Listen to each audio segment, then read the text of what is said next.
আপনারা জানেন কি, দুজন যদি বুদ্ধিমান হয় কখনো ভালোবাসা হয় না, আর ভালোবাসার সফলতাও আসে না।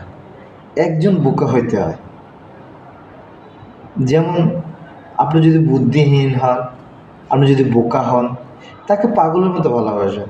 কি হইল কি হইল না সেটা আপনি দেখেন না, আপনি তো বোকা। কারণ বোকা কেন? তার কি আছে, তার কি নাই, এরপরে কি হবে কি হবে না সেটা আপনার দেখার বিষয় না। আপনি ভালোবাসেই গেছেন। আর যারা বেশি বুদ্ধিমান বা দুজনেই বুদ্ধিমান, কখনোই ভালোবাসার সফলতা আসে না। তখন চিন্তা করে ওর কি আছে, ওর কি নাই, ওইখানে গেলে আমি কি ভালো থাকবো না ভালো থাকবো না, ও কি আমাকে ভালো রাখতে পারবে না ভালো রাখতে পারবে না, ও কি আমাকে BMW গাড়ি দিয়ে ঘোরাবে, ডুপ্লেক্স বাড়ি দিবে, আমার শপিং করাবে। এগুলোর মধ্যে ভালোবাসা থাকে না।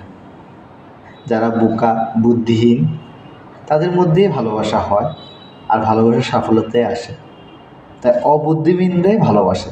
তাই ওকে, তাদের জন্য ডান।